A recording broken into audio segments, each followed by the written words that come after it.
Emma Stone has one of the most impressive careers out of any actor working today. From starring in mostly mainstream comedy movies during the late 2000s and early 2010s, worst song ever. She has continued to challenge herself with each film by taking on ambitious roles in some of the most acclaimed films of the 21st century. She can sing, dance, act in multiple different accents, Well, then you remember what fun that is. and so much more, all while having a great sense of humor and not taking herself too seriously. I mean, there aren't many actresses out there who can go from starring in a Best Picture nominated film like The Help to doing a cameo in iCarly just a year later. Where's Gibby? Oh, he's in the men's room. Oh my god, Gibby! So today, I want to go over Emma Stone's career to take a closer look at how her acting has evolved over the years, and to see exactly what it is that makes her one of the most talented and likable actresses working today. And I think that there's no better place to start than with what is still one of her most iconic performances. That one girl with all the dolls in Malcolm in the Middle. Okay, maybe it's not one of her most iconic performances, but just a year later in 2007, Emma Stone would have her first breakout role with the movie Superbad, one of the best comedies of the 2000s. Are you crying? No, I just have sewing in both my eyes. In the film, Emma Stone plays Jonah Hill's high school crush, and in a movie that can often be extremely raunchy and crude, Emma Stone's character Jules is surprisingly pretty wholesome, helping balance the film's tone by giving it an extra layer of sweetness underneath all of the raunchy humor. This isn't to say that she also isn't extremely funny in this movie as well, because she's also responsible for my favorite line delivery of the whole movie. What the fuck? Oh, mate. Ow! And although this isn't from the film itself, I think this behind the scenes clip where everyone pretends to hate Michael Cera is pretty hilarious, and it gave the world a hint of the range that Emma Stone had as an actor. Fuck off! Seriously, fuck off! Stop! Fuck you, okay? You're an asshole. You're an asshole. And everybody knows it. Everybody fucking knows it, Michael. Fuck you! God damn it, Michael! After Superbad, Emma Stone would continue to star in various mainstream comedy movies throughout the late 2000s, with her most notable roles being in The House Bunny in 2008 and Zombieland in 2009, with Zombieland being her biggest role up until this point. In the movie, she plays a street-smart con artist who, beneath her rough exterior, is actually a heartwarming and sympathetic character who's just trying to give her sister a happy life in the midst of a zombie outbreak. It's just been so long since she got to be a kid. Now it's tough growing up in Zombieland.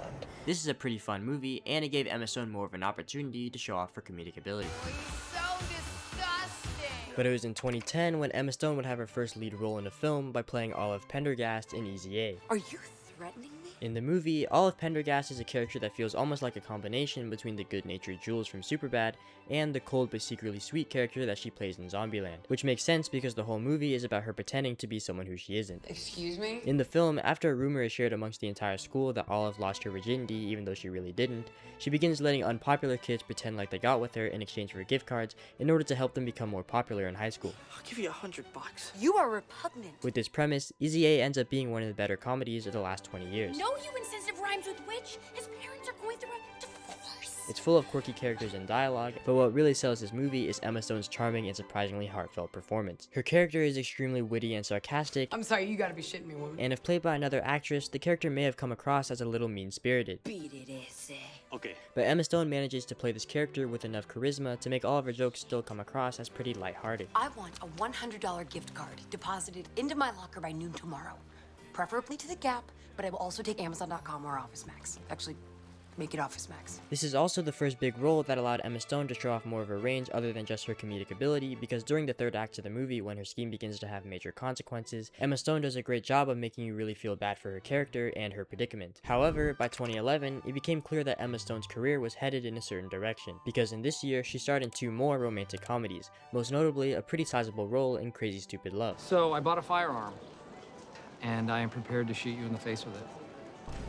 And although she's really funny in romantic comedies, it was clear that she was beginning to be typecast as the sarcastic love interest in a lot of her movies. So to challenge herself with a more ambitious role, she finished out the year with a film that takes place during the 1960s civil rights movement called The Help, a movie with much darker themes than her usual comedies, and a movie where she had to put on a southern accent. I'd like to write something from the point of view of the Help. The movie and all of its performances were critically acclaimed, and it was Emma Stone's first big step into more dramatic roles. And it was at this point in her career where Emma Stone would cement herself as one of the biggest actresses in Hollywood, because not only did she have a string of box office hits under her belt, but also in 2012, she played Gwen Stacy in The Amazing Spider-Man and will continue to star in blockbusters over the next couple of years. You have book for dinner. But after a couple of years of doing blockbusters, we would see Emma Stone take on her most challenging role yet in the movie Birdman. In the film, she plays a recovering drug addict who works as an assistant to her father as he attempts to prepare for a Broadway play that he is directing and starring in. You can't do this to me.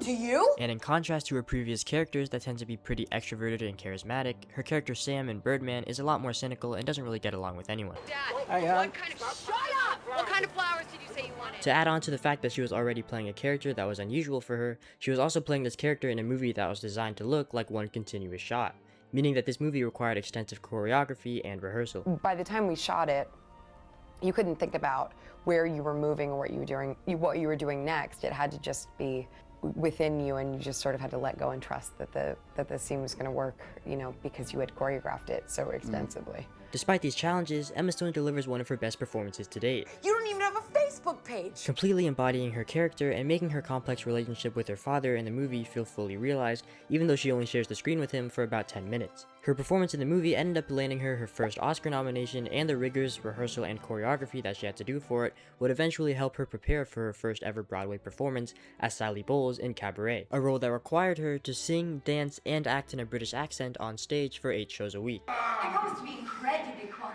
But even despite how demanding the role was, Emma Stone seemed to really enjoy it. Like, I love doing this show so much, it's sort of ridiculous. And it would even help her land what is arguably her most iconic movie role, because it was while she was performing Cabaret where director Damien Chazelle first met Emma Stone and how she eventually got cast as Mia in La La Land. Well, Damien came to see Cabaret, and he saw me on a night that I was on a lot of cold medicine, which was a lot of nights because I was sick a lot during the run. After the fact, I heard he had seen it, and I was really upset because I was like, I don't think I was even in my body for that entire show. So I think that was my unofficial audition for La La Land without knowing it. A movie that is so impressively choreographed and directed while still having a compelling story about the difficulties of trying to make it in the entertainment industry. Lady, why you be tripping like that?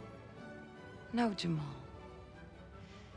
You be tripping. And how this industry can make it hard to keep a lasting relationship. Couple that with some of the best musical numbers of the 21st century and some amazing chemistry between Emma Stone and Ryan Gosling, and it's no surprise that this movie became one of the most video essayed movies on all of YouTube, right behind Inglourious Basterds. This was the movie that won Emma Stone her first Oscar, and for good reason, because this movie required her to practice singing and dancing for several months in order to prepare for the movie's many musical sequences. We did lots of preparation with Mandy Moore, learning to tap dance and learn jazz and ballroom. And on top of that, she was still able to deliver a realistic and believable performance in the film's dramatic scenes, while also perfectly portraying what it's like to be a struggling actor in Hollywood. It's because I've been to a million auditions, and the same thing happens every time, where I get interrupted because someone wants to get a sandwich, or I'm crying and they start laughing, or there's people sitting in the waiting room and they're like me but prettier and better because maybe I'm not good enough. What? And if singing, dancing, and acting wasn't already enough, Emma Stone continued to challenge herself with even more demanding roles by portraying Billie Jean King in Battle of the Sexes, a movie where she had to portray one of the best female tennis players of all time, and because of this, she had to do extensive physical training to fit the role. A lot of weightlifting. And then after 3 weeks, when you're like, I can lift this, I can do that, it just becomes addictive. And although the film underperformed at the box office, Emma Stone's performance was unanimously praised. She did great, are you kidding? And the film became another showcase for her tremendous dedication when it came to preparing for roles. And in 2018, Emma Stone would star in The Favorite, the first ever many collaborations with director Yorgos Lanthimos, a director who would really push Emma Stone to her limits as an actor by having her play some of the most complex and interesting characters of her entire career. Because as a director, Yorgos isn't afraid to get a little weird. This is his most normal movie. Within The Favorite, Emma Stone plays an Englishwoman in the 18th century who has lost everything and is now working for a royal cousin as a low-ranking maid. Mrs. Meg says you are to scrub the floor until she can see her toothless fat face in it. The movie then follows her as she slowly manipulates those in power around her, particularly the Queen, in order to move up the social ladder. And what makes Emma Stone's characters within Yorgos Lanthimos' movies so interesting is that he does a great job of slowly changing her characters and her motivations throughout the course of each movie in a way that helps further explore the movie's themes. In The Favorite, Emma Stone's character Abigail goes from a kind, loyal, and somewhat timid woman I will not betray my mistress's trust. to a cunning, manipulative, and confident woman Holly, you do not need me as an enemy. who isn't afraid to step on other people's shoes in order to get what she wants. And yet, despite her transformation, Abigail ends up right where she started, working as a servant to a higher power. In Poor Things, Emma Stone plays Bella Baxter, a fully grown woman with the brain of a newborn baby who happens to develop extremely fast. Within the movie, Emma Stone gives probably my favorite performance of hers as we see her gradually transition from having the mannerisms of a baby to having the mannerisms of a well-educated adult, Do you believe people improvable, Max? allowing us as an audience to see the differences in how she is treated by society as she slowly becomes more educated and knowledgeable about the world around her. You're always reading now, Bella. You're losing some of your adorable way of speaking. And what's brilliant about their collaborations together is that in spite of all of the heavy themes that Yorgos' movies may depict, his films with Emma Stone still managed to be extremely funny and accessible. Did you just look at me? Did you? Look at me! Look at me! How dare you! Close your eyes!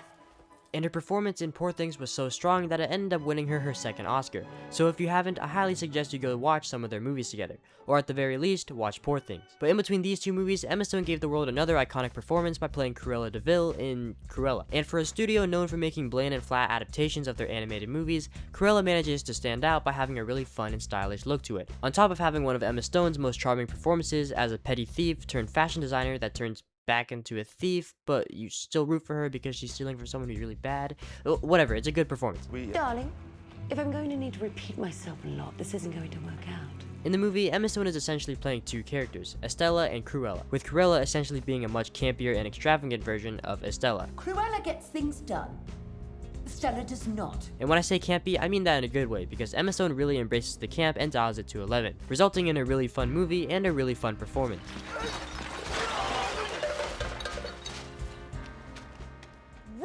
Since then, she has continued to take on some pretty unique and out-of-the-box roles in projects like The Curse with Nathan Fielder, and in films like Kinds of Kindness and Bugonia. Can we have a dialogue, please? Don't call it a dialogue. This isn't Death of a Salesman. Both of which were also directed by Yorgos Lanthimos, and the latter of which is nominated for Best Picture and Best Actress at this year's Oscars, marking the 5th Oscar nomination that Emma Stone has gotten from a movie directed by Yorgos Lanthimos. So I think it's safe to say that Emma Stone is one of the most talented and exciting actresses working today. Since the early 2010s, she has continued to push herself with roles that were out of her comfort zone, and because of this, she has built one of the most stacked filmographies of the last 20 years. Whether she's doing an art house movie or a blockbuster, you can always count on Emma Stone to deliver a memorable performance. And on top of being a great actor, she also seems to be incredibly charismatic and down-to-earth off-screen. Where do you keep all your acting awards? I'm never not holding this. That is a real Nickelodeon Kids' Choice Award. And I think her ability to get along with her co-stars so well, along with her just being a great actor, is what allows her to continually get to work on some of the best movies of the last few decades. So yeah, it makes sense that Emma Stone is pretty much everyone's favorite actress working today. Don't ever feel like you're a weirdo for it, because we're all weirdos. And if you made it this far, please subscribe, okay? I watched like 15 movies to make this video. Okay, thank you. Bye.